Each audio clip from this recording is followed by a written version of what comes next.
What are we going to call the episode? The Whirly Boy something or other? No name, just title. No name, just title. No. Lord. You're gonna do the intro, though, because I'm gonna talk for Yeah. most of it.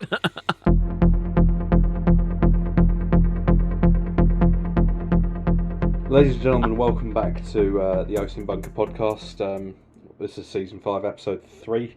We're a little bit low on numbers tonight by virtue of members of the team travelling and doing all sorts. So it is just myself, Defence Geek, and Osinttechnical tonight going to be talking. It probably means this episode will be a little bit shorter than usual, but hopefully we should have a guest with us for next episode with some good insights on a topic we have planned. But I won't say anything more about that than that for now. Yeah, he hasn't even told me at this point what it's gonna be about, so hey.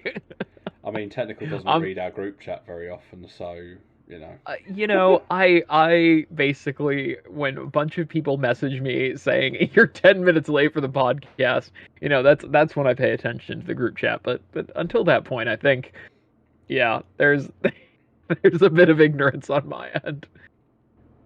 Yeah, it's been a few weeks since we last recorded an episode, and yeah, again, what can I say? Life has been a little bit overwhelming for all of us. There's been a few interesting things of note, particularly Ukraine in the last sort of couple of weeks. We've obviously had the first anniversary of the sort of big Russian invasion last February, and sort of the various announcements and speeches and stuff that have come out of that. I think we're going to cover sort of a brief bit around the anniversary of the Ukraine conflict tonight, and probably also do a little bit of more in-depth focus on some of what's been going on the ground. See, this is where I hijack John talking and basically just say, the 1 year anniversary was really, really underwhelming from the Russian perspective. They did really not announce, but I mean, Putin, of course, did his standard speeches and rallies and various appearances, but they didn't really change that much. They kind of were, still in the same place that they were a few weeks ago, at least rhetorically. They've made, gains in the Bakhmut area, basically by throwing people at Ukrainian positions, which appears to be the new, general Russian strategy, because, frankly, at this point, they're just running out of frontline units. Or correction, in the places where they still have frontline units, they're also just throwing them at Ukrainian positions, like in Vuhledar, which we, have, I think, talked about a bit the last episode, but, continuing to basically just throw lines of Russian armored vehicles into Ukrainian minefields and ambushes doesn't make for retaining the most ready frontline units, especially since the few remaining units that were at some level of strength in the area kind of are no longer at strength because of those attacks. But yeah, no, generally that 1 year anniversary was just very underwhelming from the Russian, rhetoric point of view. They've begun, at least over the past more 6 months, to position it as, us versus the West, which again is more of a traditional thing. But there was some very cringy stuff at one of the rallies where they had reenactors from, major Russian wars in Europe. Between, I think they had the Napoleonic Wars. They had, I think, World War I, World War II. There might have been another one. I think it might have been the Crimean War as well, where they had, reenactors from that period on stage, with the singers. Basically trying to position this as, this is our historic war against Europe, and we won all of them, and this is going to be us winning again. Sort of ignoring the fact that they were, allied in World War II and for part of World War One, with several Western powers, before leaving World War One because of a internal revolution. Not the communist one, the first one. Then the communist revolution happened. but I definitely think there is that, that they're really hyping that aspect up, in somewhat of an entertaining way at some levels. Um, but I mean, at this point, that's their MO for where they're going, at least rhetorically. Um, but apart from that, yeah, just not much. No massive attacks, no new offensive. I know some people were, trying to say that the Russians would possibly, retry an attack through Belarus, at some point Mm. during the anniversary, or at some point around the anniversary, and that looks highly unlikely as well. Um, though the Ukrainians have taken the threat seriously, and have sort of reinforced the border area, mostly with hard positions, less forces, more stopgap forces, but a lot of hard constructed positions. Um, Yeah. and I definitely think there's just there because of that, underwhelming point of view, the Ukrainians were able to take it and not run so much as a victory lap, but definitely harp on the fact that, people thought they wouldn't last 3 days, and it's Mm. been a year, and now it's been a year and change. And they've had several successful counteroffensives. They've retaken territories. The initial Russian invasion, I mean, all the videos I saw, shared from those first days were, it definitely brought back how much the Russians messed up the first few days of the invasion. Yeah. I just, I mean, Kharkiv alone. I mean, at this point, the year ago that the Russians were stuck outside of Kiev, with VDV forces taking extremely heavy casualties. But the first few days in Kharkiv, you had Russian units kind of just running around and getting ambushed, by a mix of Ukrainian regular forces, TDF, whatever units were in the area. And the Ukrainians were conducting just this masterclass in flexible defense. And even in Chernihiv and other areas where Ukrainian units were completely cut off, they were able to hold their own, and cause extreme trouble for Russian rear area units.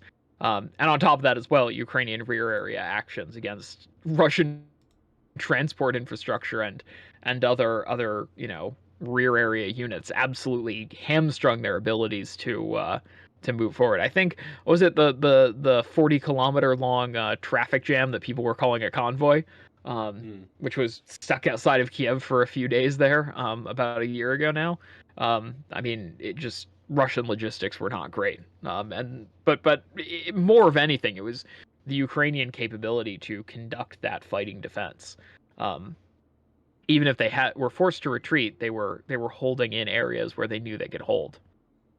And I think, again, that will be studied for years and years and years to come.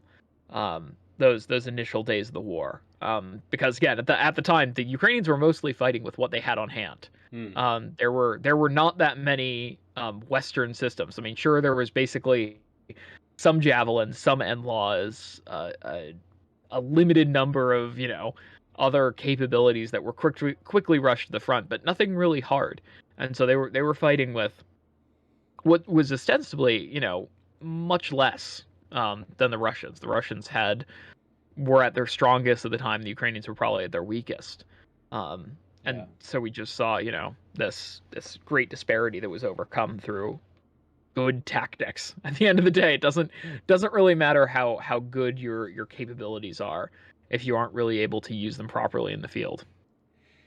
And I think it's interesting, while we're talking about the first anniversary, that we've kind of seen, particularly with Putin's speech, his sort of major speech to the nation on the first anniversary, that there's definitely been as you say, a shift in rhetoric. Um, a year ago it was all about the special military operation to free Ukraine. And as you quite rightly said, it's very much moved now to this is a war against the West. Um, and I guess it's fair to say that on the day of the speech, we were all kind of we were discussing it, weren't we, in the Osint group chat, and sort of evaluating what we thought might be included in Putin's speech. And I think there was a general feeling that there could be an announcement of a sort of a step up in operations or further, what's the word I'm looking for? Not enlistments, but sort of further Conscription. that's the word, conscriptions, Yeah. further conscriptions for the front line. And I think the general consensus was that actually the speech contained very little of what we were expecting. Some of it was definitely sort of Putin's very traditional ranting about, the West have caused all of this, and we're fighting the good fight, and Old so on. Russian man rants about the Anglos. As he has done on so many occasions in recent history. Um, but I think it was interesting that there was definitely a shift from the whole, oh, this is a special military operation, to kind of acknowledging perhaps for the first time that yes, this is now a war. We've obviously had the joy of the spoof account on Twitter, Darth Putin, which for those of you who don't follow it, pretty much every single day for the last year has tweeted this is day whatever of my 3-day special military operation, and then some sort of amusing comment from Putin's perspective. And I do have to wonder what the thought process is at the Kremlin now. Whether he's kind of realised that actually this has gone far worse than he could ever have imagined. And I know that there's been a lot of talk in the media a few months ago, and sort of less so more recently, about whether or not there are political movements in the Russian sort of government as to trying to potentially remove him at some point. And I know from certainly the looks of the faces of many of his senior officials during his speech, which for those of you who didn't see the photos, there was some very amusing faces and quite a few people falling asleep. It does make me wonder how much backing he now has within his own sort of senior leadership team, effectively. Yeah, and I mean, of course, it was never a special military operation from day one. I mean, it was very clearly a war. Um, I do think that there is this perspective of what it potentially is, and what Putin views this as, and I don't think, and again, I've said this a bunch of times, Putin isn't stupid, but there's a non-zero chance he might be delusional. And that's a dangerous combo, because they're smart enough to actually put their plans into motion, even if the plans are pretty ill thought out. Um, and strategic miscalculations. You can put your plan together, and you can execute it. But you may have really calculated the risks of said plan. Which I think calculating out potential risks, and that whole risk versus reward thing is one of the more important elements of any sort of leader's job. Actually figuring out the nuts and bolts is a bit more after that. But I do think at the end of the day, this is something that makes Putin dangerous. He has this view of Russia that is sort of antithetical to the way the international system works today. You can't just go around invading your neighbors, and subjugating them culturally, and potentially ethnically as well. Which I think at that point we get very interestingly close to the G word, genocide in that manner. I definitely think that it's something that's been rolling for a while now, and I think it's fully come out with the invasion of Ukraine. But again, a sort of a series of lucky miscalculations on Putin's end, and unwillingness to fully respond from the West, I think, has sort of driven it to this point where Putin kept making these what were arguably miscalculations and kept getting away with it. And finally it sort of didn't work out for him. Yeah, and I mean, obviously, it's interesting to see that the propaganda machine in Russia is still obviously very much working in overdrive, and I do genuinely at this point wonder what the Russian citizens are thinking, because we've obviously seen a great many of them were very, very much supportive, particularly during the opening days of the war, 1 year ago now. Um, how much that feeling is still there, I don't know.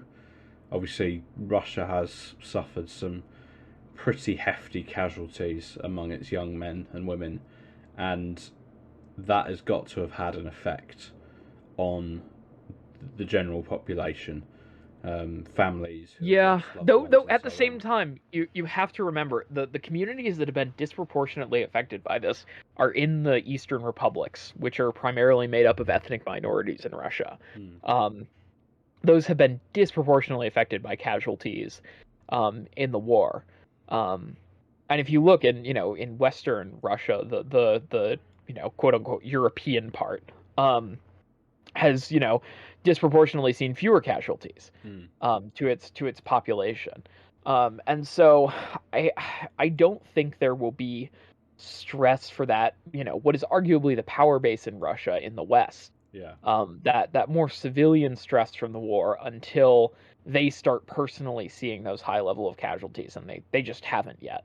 Yeah. um, I think they will if conscription continues to be the main way that Russia is able to generate forces. I mean, obviously there are only so many convicts you can throw at the front, and so many people you can basically offer a bunch of money for a very high risk activity.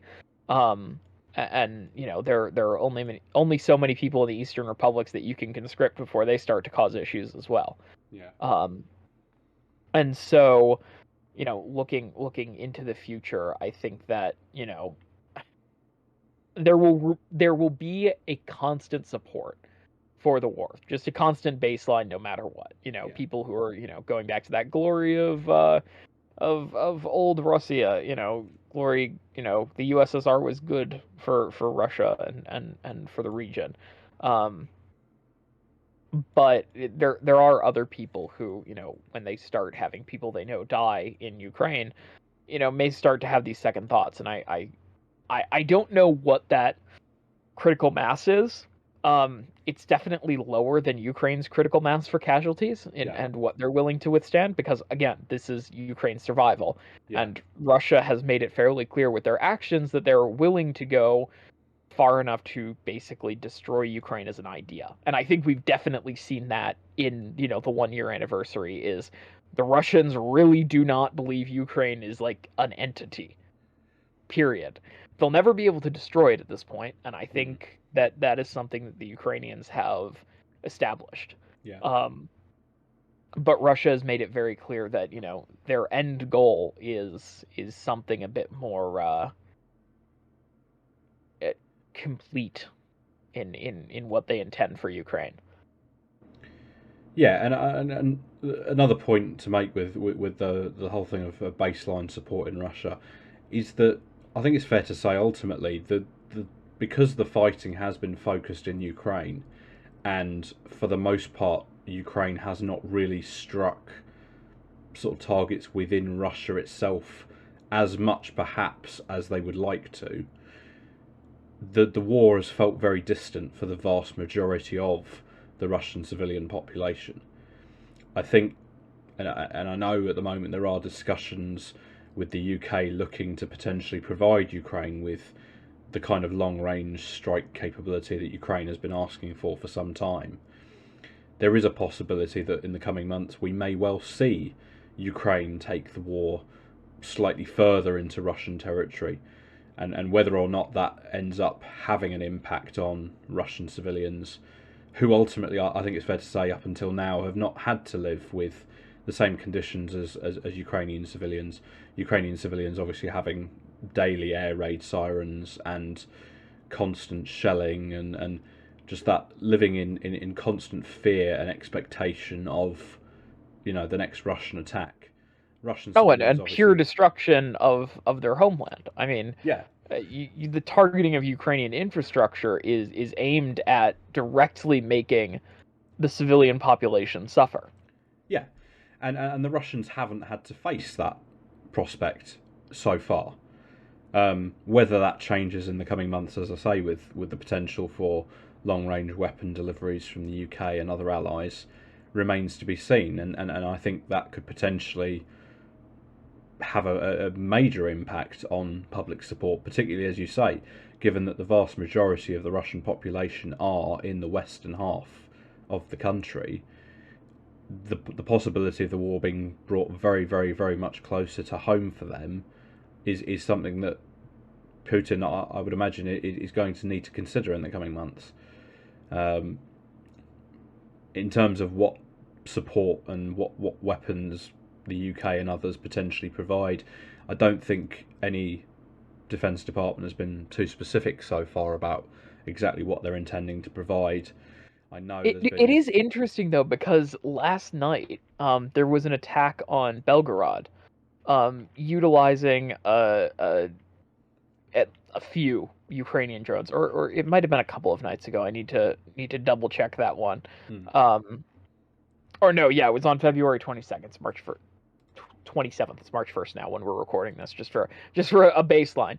But the Ukrainians sort of attacked Belgorod using some smaller drones. Yeah.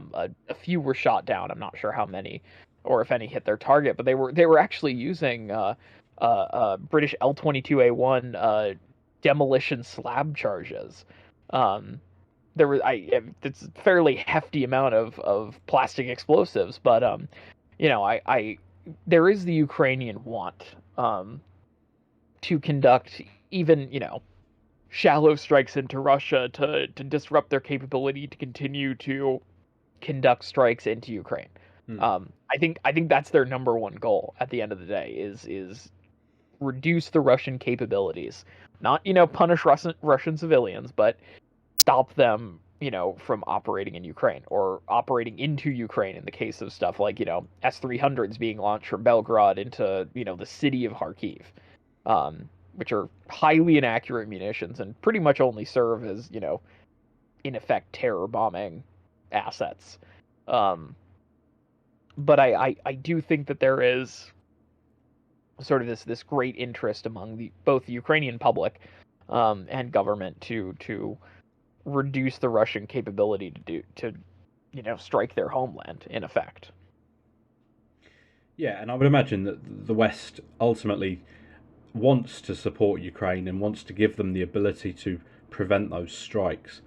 And I would imagine that the politicians in Westminster and Washington are obviously having to weigh up the fact that yes, we can give them these weapons, yes, they can use them to strike, the missile launchers and so on that Russia are using. But the issue is that effectively, once we hand these weapons over to Ukraine, it is very much, to an extent, up to Ukraine what they target with them.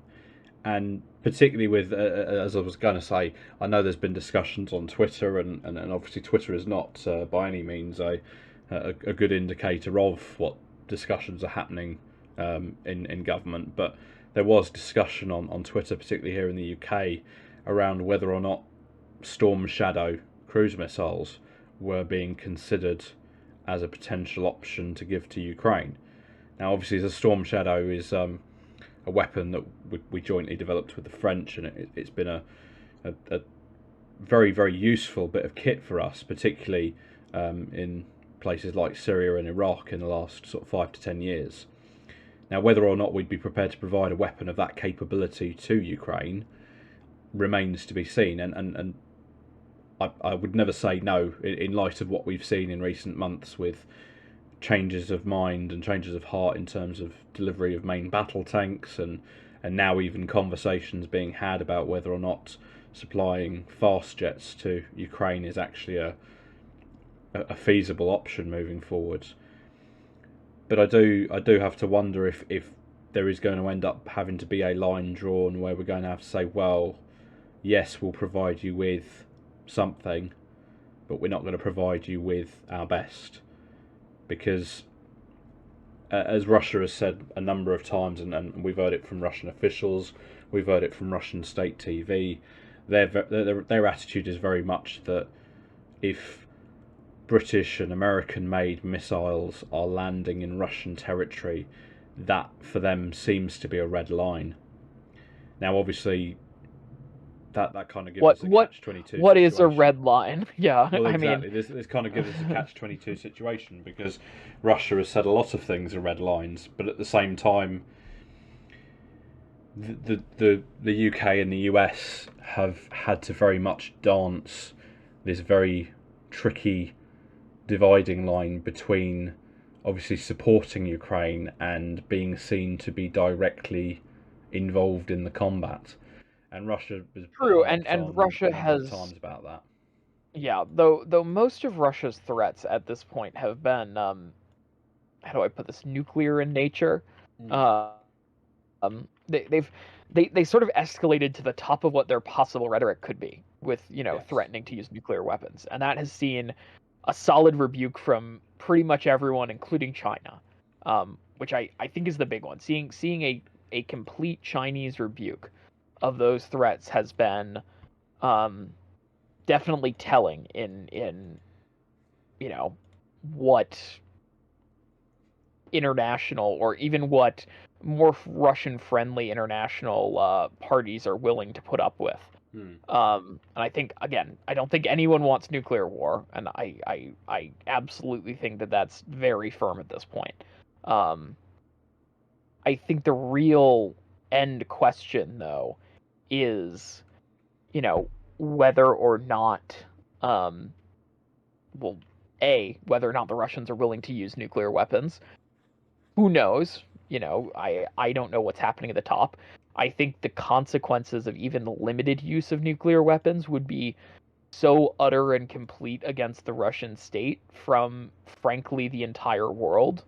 Um, I don't think it's a reasonable area for the Russians to even threaten at this point. Mm. It would be so incredibly damaging for what it would be willing to offer. Um, it would just see such a level of international rebuke, and not just, words at that point, but I don't think anyone would just stand by then. um And Putin has but very much made the situation difficult for himself and for anyone who might succeed him, because, as you say, the vast majority of the threats have been nuclear in nature. He's very much gone for the escalation all the way to the top, straight away. And it gives him very, very little room to manoeuvre, because ultimately, if he's seen to climb down about the nuclear threats, that doesn't sit well, sort of within his own leadership, within his own population. But at the same time, it doesn't look particularly good for him on the world stage either, there's like and he knows basically that. there's one very small group of morons who, like, that rhetoric actually affects, Hmm. and it's the Americans, that, or it's a very small group of Westerners who argue that because Russia has threatened the use of nuclear weapons, we need to stand down and, basically just hand Ukraine over, Yeah. um, which is just such a uniquely stupid view that, like, I can't really enumerate how bad it is. Um, but yeah, You know someone is going to quote you out of context there and just nope, leave that nope, sentence nope. ended Like, with "It's the Americans." well, I mean, and no, it's not. I mean, it's kind of equally proportioned across, a bunch of different Western countries. They're Americans, they're Brits, they're, Irish, they're, other Europeans who, again, I'm primarily focused on the Anglosphere, and, people who speak darn American. Um, but, there are definitely these groups in every country, and I mean, there was a rally in D.C., the Rally for Peace, which had a surprising number of Russian flags there, and some Soviet flags as well. Honestly, that was a really weird one there. Um, but I definitely think that there is, um, there's a small subgroup of people. Basically, that's the end state. There's a Yeah. very small subgroup of people who fall for stuff like that, and I don't think they're really in positions of power anywhere. So it's not really a political impact. So it's very surprising to see Russia um, go in that direction. Um, and you know, at the end of the day, it's threatening the first use of nuclear weapons against a small state which has conducted limited to almost no strikes on your country.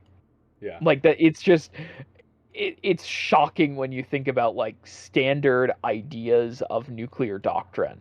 Um, and you know, the whole point of we never want to use nuclear weapons if it's not essential to, you know, basically the end of the world, that no one, you use nuclear weapons because no one, you know, no one gets anything. But I suppose from the Russian perspective, it's mutually assured destruction, but not completely assured. Because at the end of the day, as our listeners will well know, mutually assured destruction was the concept that one nuclear power threatening to nuke another nuclear power would simply result in the destruction of both. And Yeah, but obviously, the it's more situation the we have with use. Ukraine is Yeah. Russia's threatening a nation that ultimately doesn't have nuclear weapons. The fact that some time ago that was a different story is you know, I think that's for an entirely different discussion. But I think Russia is very well aware that obviously if it's making these threats towards Ukraine, it is doing so with relative impunity because mutually assured destruction is not non-existent in that case. It is only Yeah. when they risk that nuclear threat spilling over the border into NATO territory or into a neutral country. Well, I don't I would put it so far to say as if the Russians were to utilize nuclear weapons in Ukraine, just the international response to something like that happening, Yeah. they would find themselves fairly alone in countries who would be willing to put up with that. Like that's a known. Yeah. That's kind of very. I mean, the Chinese made that very clear. In that they view not only the use but even the rhetoric as unacceptable. Yeah. Um, And that to a certain extent is not surprising, but at the same time, given how no, much the any Chinese, sane person would say that. yeah, but to a certain extent, the fact that the Chinese have put up with as much as they have from Russia when it comes to Ukraine, and the fact that even China has turned round, you know, Xi Jinping's obviously turned round to Putin and said, "No, you're getting a bit silly now." Well, I mean, in fairness, Putin That also coming from held off his China, invasion. well, I mean, exactly. yeah, I mean, because of the Winter Olympics in China. I mean, China does have clearly a lot of sway Hmm. over Russia, in what they're willing to do. Um, at the same time, I think that current Russian leadership is open to miscalculations, as said earlier. Yeah. I don't know. The rhetoric is just, it's stupid. At the end of the day, it's stupid to such a degree that like it's and it's almost silly. The Russians threatened it so many times that it just Yeah. became, oh, you know, I mean, there was a solid month-long period there where everyone was legitimately just starting to joke about the Russian nuclear threats. Yeah. Like, oh, you know, Putin, you're gonna nuke us. It's like, it very much became a case of the boy who cried wolf. yeah, and I think that's maybe why the Russians sort of laid off a bit. There also might have been some, you know, backroom posturing, you know, potentially between other powers on that. Though who knows? I think there's also a solid chance that the Russians just looked like morons while they were doing it. But again, the whole basis of nuclear posturing is just ridiculous. Like it's so inherently threatening to like humanity. Hmm. Like not just your country, not just another country, not just a, you know, your global world order that you might think there is, but it's like an existential threat to like life and Yes. everything. Yeah. And sort of holding that hostage is definitely shocking to a degree. And I think it comes down to a certain extent to the fact that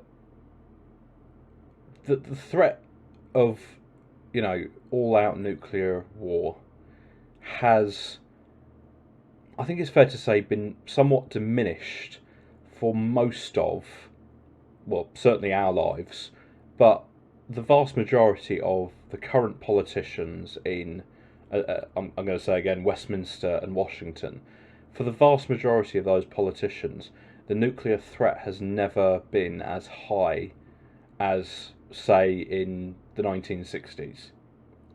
And so I think to a certain extent, because of that lack of experience and that lack of understanding of the risk involved, I think we are seeing, some slightly more loose-lipped responses.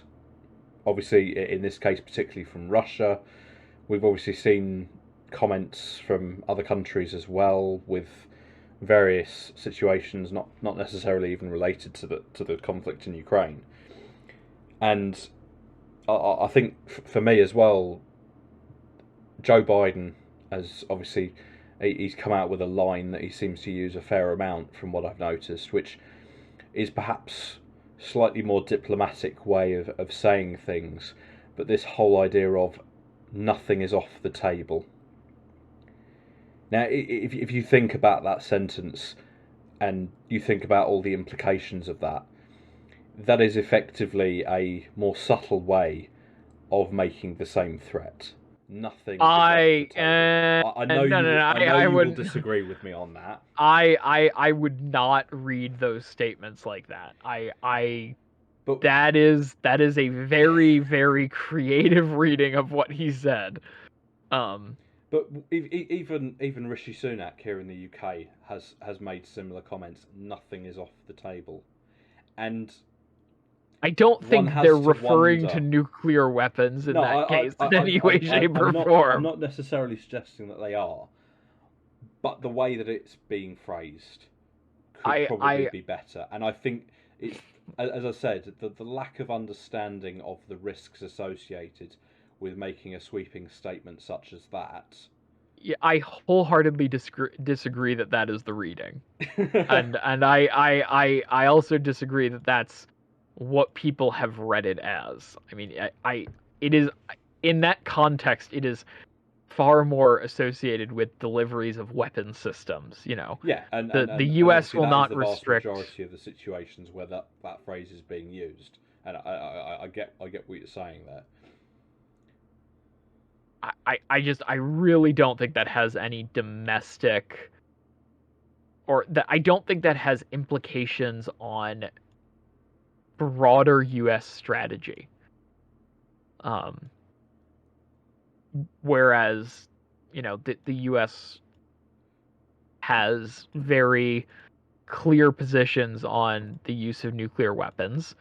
Russia dropping a nuclear weapon on Ukraine would not trigger under current, current U.S. positions would not trigger that sort of response. Um, and I think that again, in line with the use of nuclear weapons, general policy is very clear on the fact that there is no form of just randomly dropping tactical nuclear weapons on a conventional battlefield. Yeah. It's definitely, yeah. I don't think it's that.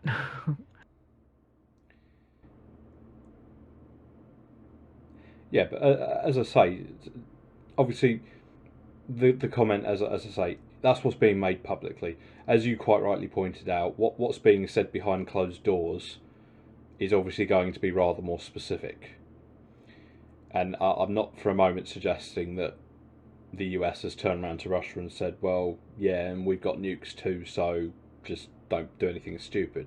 They probably have said something like that, but obviously we will never know the exact content of I communications think between Moscow public and Washington. public statements on nuclear weapons have been very clear Yeah. in where the U.S. stands on their use and where the U.S. stands on when the U.S. will use nuclear weapons. Yeah. And it's nowhere near um, But where it currently it brings me back round is. to the whole thing of where is the line going to be drawn for what weapons the US and others are prepared to give to Ukraine. Because as I say, ultimately, as we mentioned, Russia itself has not really faced a huge amount of physical brunt, if you like, from Ukrainian strikes. There's been a few isolated strikes against airfields, for example, that are supporting Russian efforts in Ukraine. But beyond that, there has not been a huge amount so far. And I think it would be interesting to know what the current US political thought is on supplying Ukraine with weapons that could potentially reach to Moscow, or at the very least to military installations a little bit closer to Moscow, and how that movement would be perceived not just in US political circles but also across NATO and of course in Russia as well. Yeah, and I think if you look at the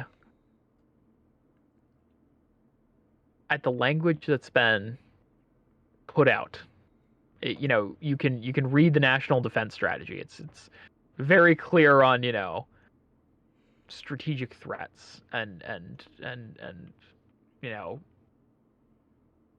how it is postured. And I'll link it. The great thing about the U.S. is that we post our national defense strategy. It's 80 pages long and actually goes fairly deep into detail. And the 2022 version, I mean the main points, and fortunately there's also a page where they highlight the top line conclusions.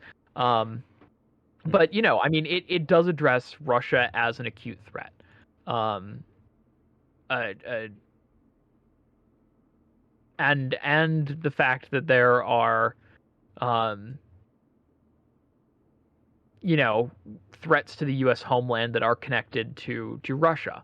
Um, and also of course gray zone activities as well. That's a whole nother thing to get into. But I do think that the main address to that that's put in our national defense strategy is countering that through means of helping allies. And it's nice that you guys, as you say, you publish a national defence strategy. I have to be honest, I wouldn't exactly call any of our defence reviews or defence papers in the UK a strategy as such. I'm not sure there's much strategic about the way we do defence in the UK at the moment, and my disdain for the way that defence is run in the UK at the moment is well documented on Twitter, so I won't go into that too deeply. But yeah. Yeah, if you read over the U.S.'s conclusion on its nuclear policy, um, you know, there's the need to be confident in the ability of our nuclear posture to deter aggression and protect our allies and partners. Nuclear weapons will continue to provide a unique deterrent, or will continue to provide unique deterrence effects that no other element of the U.S. military power can replace. And we will maintain a nuclear posture that is responsive to the threats that we face. Everything in U.S. nuclear posture, and of course, the U.S. doesn't have a no first use policy. Frankly, no one, or some do have in theory, but that can go out the window. But one of the the big focuses of U.S. is defense. That is the goal of nuclear deterrence. It is regional nuclear deterrence and national nuclear deterrence. That's the goal.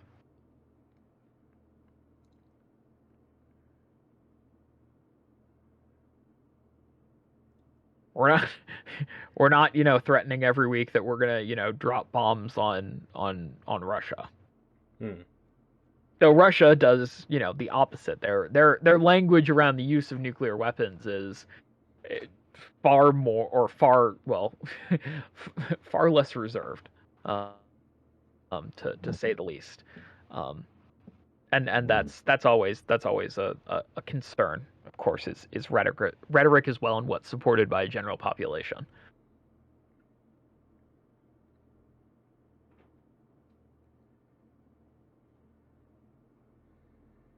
Did we have anything else we wanted to touch on? On that cheery note. Meh. No, I don't think so. Unless there's anything you can think of off the top of your head.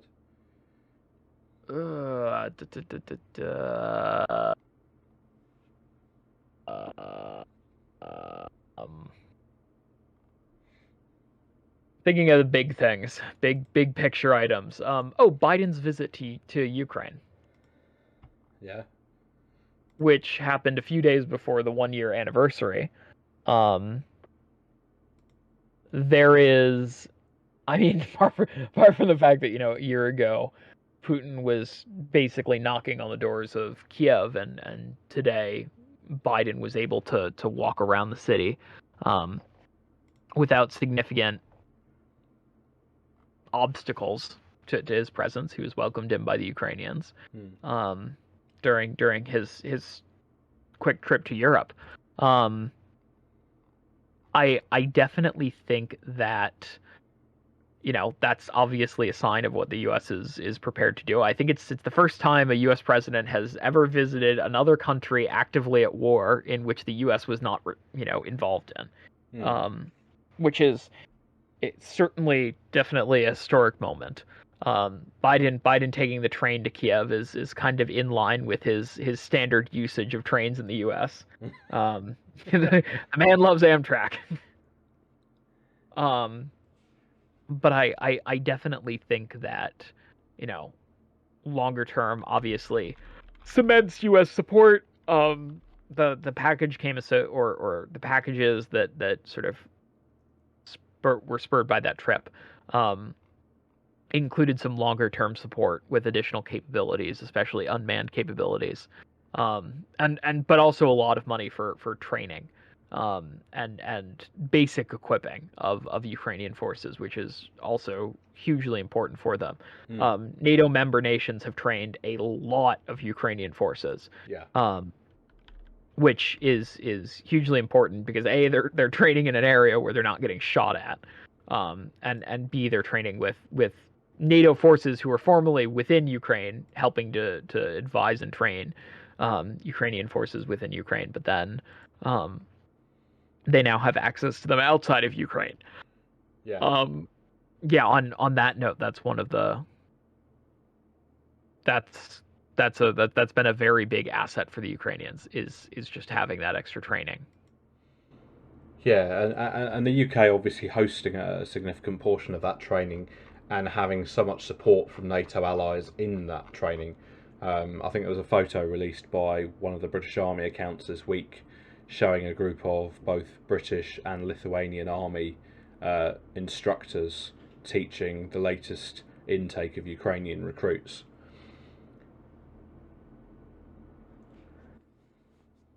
Yeah, no, I again, that training is important.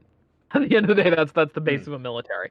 There are only so many shiny weapons that you can give without, actually having forces to use them. Yeah.